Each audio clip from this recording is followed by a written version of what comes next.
আপন হতে বাইরে সকলকে সুস্বাগতম এবং সকলকে আমার আন্তরিক শুভেচ্ছা ও ভালোবাসা জানাই। নীল ষষ্ঠীর ইতিহাস এবং ব্রত সাফল্যের চাবিকাঠি। আদিম যুগে যদিও কোনো সামাজিক নিয়ম ছিল না, ধীরে ধীরে সমাজ তৈরি হলো, শুরু হলো সুন্দর সুষ্ঠু সমাজ। বৈদিক যুগ থেকে নারী মাত্রই সহজাত সংস্কারের নিয়মে বড় হতে থাকে। পিতৃগৃহে মা বাবার স্নেহে বড় হলে কন্যা বিয়ের পর স্বামীর বাড়িতে হয় জায়া, তারপর জননী। ছোট্টবেলা থেকেই পুতুল খেলার মধ্য দিয়ে তার সেই নারীত্ব বাৎসল্য ভাব ধীরে ধীরে প্রস্ফুটিত হতে থাকে। পুতুলের মেয়ের বিয়ে দেয় আর সূচনা হয় বাবার বাড়িতে শিবের মতো স্বামীর কামনার ব্রত। সতী পার্বতী আজও নারীর মধ্যে দেখা যায় সেই নিষ্ঠার সঙ্গে শিব পূজা করতে। হিন্দু ধর্মের সেই ঐতিহ্য ভাবধারা আজও প্রতিটি নারীর মধ্যে প্রবহমান। তাই তো বাংলার 12 মাসের 13 পার্বণের মধ্যে স্থান করে নিয়েছে আরেকটি বিশেষ ব্রত, নাম তার নীল ষষ্ঠী ব্রত। ভক্তি ও কৃতজ্ঞতা সূচক একটি লোক উৎসব। আমার সন্তান যেন থাকে দুধে ভাতে, চিরন্তন প্রার্থনায় ধরা পড়ে নীল ষষ্ঠী ব্রতে। এই ব্রতের বৈশিষ্ট্য হলো, বিশেষত্ব হলো ষষ্ঠী দেবী নন, পূজিত হন নীলকণ্ঠ মহাদেব। এই ব্রতের ইতিহাসে দুটো কাহিনী প্রচলিত আছে। পুরাণ অনুসারে চৈত্র সংক্রান্তি অর্থাৎ চড়ক উৎসবের আগের দিন শিব ও পার্বতীর বিবাহ স্মারক উৎসব হলো নীল ষষ্ঠী। এক কথায় শিব পার্বতীর বিবাহ উৎসব। মহাদেব নিজে হলেন নীলকণ্ঠ আর তার সঙ্গে নীলচণ্ডিকা বা নীলাবতী পরমেশ্বরী বিবাহ হয়েছিল। তাই এই নামকরণ নীল ষষ্ঠী বা নীল পূজা। দক্ষ যজ্ঞে স্বামীর অপমান সহ্য করতে না পেরে দেহত্যাগ করেছিলেন শিবপত্নী সতী। তারপর নীলধ্বজ রাজার বিল্লবনে সুন্দরী কন্যারূপে পুনরায় আবির্ভূত হন। রাজা নীলধ্বজ রাজা এরপর তাকে নিজ কন্যা রূপে লালন পালন করেন ও তার নাম দেন নীলাবতী। যথাসময়ে শিবের সঙ্গে বিয়ে দেন। বাসর ঘরে নীলাবতী শিবকে মোহিত করেন এবং পরে মধুমক্ষিকা রূপে, আবার বলা হয় দক্ষিণা রূপ ধরে, ফুলের সঙ্গে জলে নিক্ষিপ্ত হয়ে মৃত্যুবরণ করেন। রাজা ও রানী সেই সুখে প্রাণ বিসর্জন দেন। প্রাচীন কাল থেকেই এই দিন নীলকণ্ঠ মহাদেব এবং নীলচণ্ডিকার বিবাহের দিন হিসাবে পালিত হয়ে আসছে।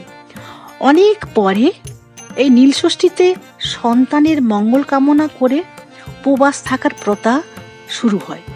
এর পেছনে আরেকটি কাহিনী হলো, এক ব্রাহ্মণ ও ব্রাহ্মণীর বারবার সন্তান জন্মের পর মারা যাচ্ছিল। বহুবার ব্রত করেও কিছু হয়নি। অনেক ব্রত উদযাপন করেছে। শেষে মনের দুঃখে তারা সংসার ত্যাগ করে বারাণসীর কাশীতে এসে গঙ্গার ঘাটে বসে তাদের দুঃখের কথা ভেবে কাঁদছিল। এদিকে মা ষষ্ঠী এক বৃদ্ধা ব্রাহ্মণের বেশ ধরে এসে জিজ্ঞেস করেন, তোরা কাঁদছিস কেন? সন্তানহারা ব্রাহ্মণী তাদের দুঃখের কথা জানালে মা প্রশ্ন করেন, তোরা কি নীল ষষ্ঠী করেছিস? ব্রাহ্মণী উত্তর দেয়, সে কি মা, কই ও ব্রত তো আমরা জানি না। তখন মা তাদের বললেন, সমস্ত চৈত্র মাস সন্ন্যাস করে সাত্ত্বিক ভাবে সংযম করে নিষ্ঠার সঙ্গে শিব পুজো করবে। তারপর সংক্রান্তির আগের দিন সমস্ত দিন উপোস করে সন্ধে নাগাদ নীলাবতীকে পুজো করে নীলকণ্ঠ শিবের ঘরে বাতি জেলে দিয়ে মা ষষ্ঠীকে প্রণাম করে তবে জল খাবে। ওই দিনকে নীলষষ্ঠীর দিন বলা হয়। যারা নীলষষ্ঠী করে তাদের ছেলে কখনো অল্প বয়সে মারা যায় না। এই বলে মা ষষ্ঠী অদৃশ্য হয়ে যান। তারপর সেই ব্রাহ্মণ ও ব্রাহ্মণী ভক্তি ভরে নীল ষষ্ঠীর পূজা করেন। এরপর থেকে তাদের ছেলে মেয়েদের কোনো অঘটন ঘটেনি এবং তারা সুস্থভাবে বেঁচে থাকে। ক্রমে ক্রমে তাদের মুখ থেকে জনে জনে লোকমুখে প্রচারিত হয় নীলষষ্ঠীর পূজা। নীলের ঘরে দিয়ে বাতি, জল খাও গো পুত্রবতী। বাংলার লোকমুখে এই ছড়াটি প্রচলিত। ছড়াটিতে শুধু পুত্রের উল্লেখ থাকলেও পুত্র কন্যা সব সন্তানের সুখ সৌভাগ্য দীর্ঘজীবনের কামনাই করে থাকেন বাংলার মায়েরা। বহু জায়গায় নীলের মূর্তি নিম এবং কাঠ দিয়ে তৈরি হয়। তারপর লাল কাপড় দিয়ে এবং লাল সুতো দিয়ে মুড়ে সেই নীলের মূর্তি নিয়ে সামর্থ্য অনুযায়ী বাড়ি বাড়ি ঘুরে ঘুরে নীল সন্ন্যাসীরা ঢাক ঢোল বাজনা সহযোগে ভিক্ষে করে থাকেন। এখনো পশ্চিমবঙ্গে কলকাতা, তারকেশ্বর, বাংলার বিভিন্ন শিব মন্দিরে এবং বাংলাদেশের অনেক জায়গায় এই পূজা ও রীতিনীতি সাড়ম্বরে পালিত হয়ে থাকে। মফস্বলে, গ্রামে, শহরে সংসেজে অর্থাৎ শিব ও পার্বতী সেজে ঢাক ঢোল বাজনা বাজিয়ে সঙ্গেরা রাস্তায় বের হয় এবং গান গাইতে থাকেন। এই গানকে বলা হয় অষ্টক। তবে এখন এই উন্নত টেকনোলজির যুগে সংবেশধারীদের এভাবে গান গাওয়া, শিবমঙ্গল যাত্রা সব ধীরে ধীরে কমে যাচ্ছে। খুবই দুঃখের বিষয়। এভাবেই ধীরে ধীরে কিছু লোকসংস্কৃতির হচ্ছে বিলুপ্তি। বিশেষ রীতিনীতি পালিত হয় পশ্চিমবঙ্গের তারকেশ্বর ধামে। আবার বলা হয় শিব পার্বতীর বিবাহ স্মারক উৎসব বলে এই দিনে মহাদেবের গোত্র ত্যাগ করে সন্ন্যাস ভঙ্গ করে আবার নিজ গোত্রে ফিরে আসেন সন্ন্যাসীরা। এদিন শ্রীফল অর্থাৎ বেলের চাহিদা থাকে চূড়ান্ত। সাধারণত বেল, শশা, তালশাঁস এ সময় যা জন্মে, যা সহজলভ্য, ডাব, বেলপাতা, আতপ চাল নিবেদন করা হয়। নীলকণ্ঠ শিবকে 5 ফল প্রদান করার রীতি। শিবের পছন্দের ফুল ধুতরা, আকন্দ, অপরাজিতা, কলকে, বেলপাতা, সঙ্গে সঙ্গে দুধ, দই, গঙ্গা মাটি ও গঙ্গা জল। বলা হয় একটি বেলপাতাতেই তুষ্ট। শিবের মাথায় জল ঢেলে শিবের মাথায় বেলপাতা, ফুল এবং একটি ফল ছুঁয়ে রাখতে হয়। এরপর আকন্দ বা অপরাজিতার মালা পরিয়ে সন্তানের উদ্দেশ্যে একটি মোমবাতি জ্বালিয়ে ঘিয়ের প্রদীপও জ্বালানো হয়। এইভাবে প্রার্থনা করেন বাংলার মায়েরা। উপোস ভাঙার পর সাধারণত ফল, সাগু এসব ঠান্ডা দ্রব্য গ্রহণ করেন। কিছু নিয়মও চলে আসছে, যেমন শিবের পুজো করার সময় যেন কোনোভাবে শিবলিঙ্গের গায়ে আঘাত না লাগে, খুব ধীরে ধীরে নিষ্ঠা ভরে পুজো করতে হয়। গঙ্গা জলে কাঁচা দুধ, হলুদের রস, সাদা চন্দন শিবলিঙ্গে অর্পণ করতে হয়।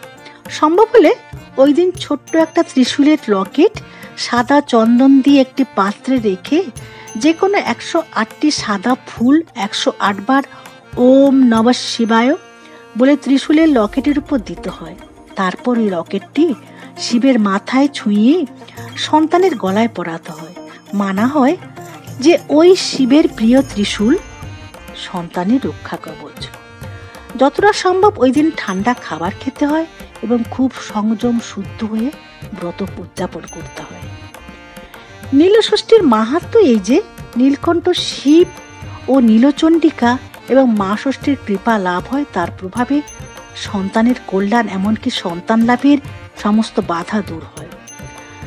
একটি কথা যে সংযম থাকলে সমস্ত এমনকি বিবাহিত নয় অবিবাহিত মেয়েরা মানুষেরা সবাই এই আন্তরিক শ্রদ্ধা সহকারে সংযমের সঙ্গে যদি কুচিন্তা, ঈর্ষা, হিংসা দূর করে এবং অসৎ কর্মকে চিন্তাকে দূর করে সংযমভাবে যদি আহার, ব্যবহার, বিহারে, শয়নে সংযম আনে, তবে আমরা নবজন্মরূপ সৎ চিন্তা, লজ্জা, ভয়, ষড়রূপ ছোবল থেকে মুক্ত করে নবজন্মরূপ সৎ চিন্তা আমাদের মধ্যে ধীরে ধীরে বাড়তে থাকে। অসৎ চিন্তা বিলুপ্ত হয়, ধ্বংস হয়। এরই প্রতিফলন দেখা যায় এই ব্রত উদযাপনের পর। পরবর্তী কর্মজীবন আমাদের হয় সুন্দর এবং সৎ, যার ফলে আমরা ভবিষ্যৎ সন্তানের জনন হয়ে উঠি এবং দেশকে সুসন্তান উপহার দেয় তো কাম্য। ঘিয়ের প্রদীপ হচ্ছে পবিত্রতার প্রতীক। ঘিয়ের প্রদীপ জ্বালানো হলো আমাদের মনে পবিত্রতার উন্মেষ করা, এবং এই বিশুদ্ধ মনে যা কামনা করা হয় ঈশ্বরের কানে গিয়ে সে তো পৌঁছাবেই।